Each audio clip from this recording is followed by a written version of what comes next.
Welcome back, everybody. Your typical bull here, and I hope you are all having a fantastic weekend.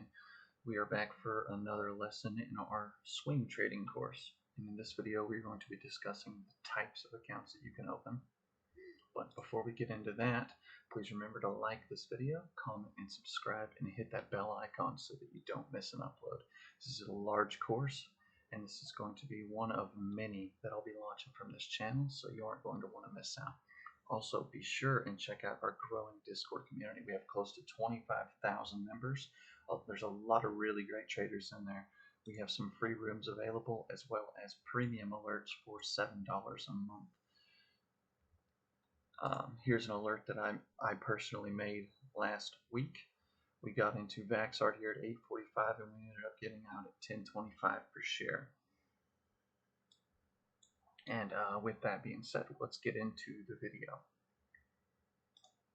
So first up is going to be the margin account.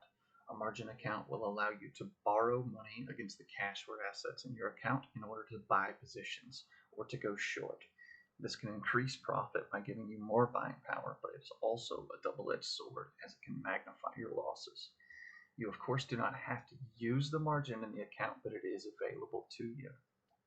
Also note that brokers do charge fees based on margin you are using in the account.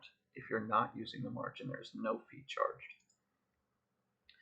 It's also important to note that you must maintain a certain margin ratio at all times, and if you fall below this number, you will receive what is known as a margin call, which is basically just a demand for a deposit or more securities in order to bring your account value back into the limits.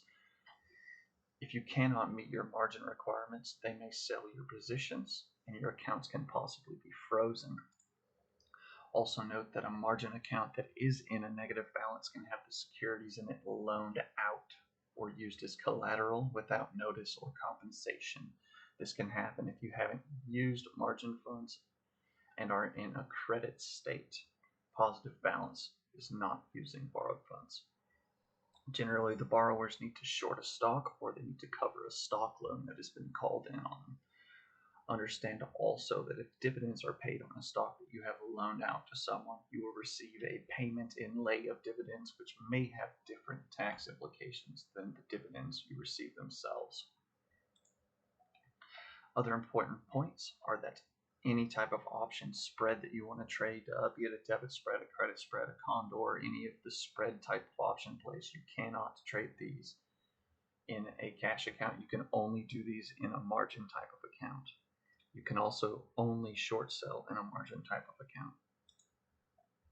So the Pdt rule, finally, a margin account is susceptible to what is known as the pattern day trading rule, or Pdt, which means if your account balance is below $25,000 and you make 4 or more day trades within a 5 trading day period, your account will be flagged as a pattern day trader, in which case you will need to bring your balance up to $25,000, or you can receive restrictions of 90 days of making no day trades at all. Any further violations past this point will result in a total account freeze, which will only allow you to sell your existing positions and not open any new ones. I personally like to trade option spreads, and generally I don't have any issues at all with the Pdt rule, even when the account I'm trading is under the $25,000 limit. Also, as a swing trader, we won't really be closing many positions in the same day of opening them, except in the case of needing to get out of some negative news or any other negative reasons. Pro tip here, save at least 2 of your day trades to take your stop losses, because nothing is worse than being stuck in a position that's bleeding your account dry. So that's about it for day trade or for margin accounts. Let's discuss a cash account now. A cash account is basically just what it sounds like. You cannot borrow money. You can only trade with whatever cash that you put into it. This means that you are unable to sell short or trade option spreads, which is a disadvantage of this type of account. But these accounts do still have access to long options plays. Not having leverage also reduces your risk, but it does also limit your profits when you are correct. The cash account is not subject to the pattern day trading rule. However, you can only trade with settled funds. Funds generally take 3 days to settle for stocks, which would be the day sold plus 2 more, or T plus 2. For options, it takes 1 less day for funds to settle, so the trade date plus 1 or T plus 1. So for example, if you buy a stock on Monday and you sell that same stock on Tuesday, you cannot trade with those funds again until Friday. For options, the funds would be available for use again on Thursday. For accounts under $25,000, not trading option spreads that prefer to day trade, this can be helpful to you. For accounts over $25,000 or swing traders, however, this can be a large drawback. Good faith violations is one more thing that we need to talk about.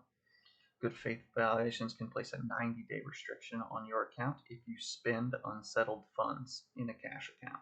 You are allowed to have 3 of these in a 12-month period. A 4th will result in an account restriction of 90 days. Each violation automatically falls off after 12 months' time. So for example, if you have $500 in your account and you spend $250 of that on a security and you sell it in the same day, you now only have $250 to use until that cash settles again. For further information about this, you can research the Federal Reserve's Regulation T rules. So this covers the 2 basic types of accounts that you can open. However, there are a couple more that I would like to just mention. You can study on your own if you would like, such as the Roth IRA, traditional IRA accounts, and the 401k. These are retirement type accounts, but they are outside of the scope of this video. But once again, you can feel free to research those types of accounts on your own. To recap, today we learned about the 2 basic types of accounts, the margin account and the cash account, and we discussed some of the downfalls of each as well as their benefits. In our next lessons, we are going to cover what is known as the bid and ask spread. But before you go, remember to like, subscribe, comment, and click the bell icon so you don't miss any videos. Your support is greatly appreciated. It helps to grow the channel and helps to get these videos out there to others who may need them. Also, don't forget to check out our growing Discord community. Links are in the description. And thank you for watching. I will see you guys all in the next one.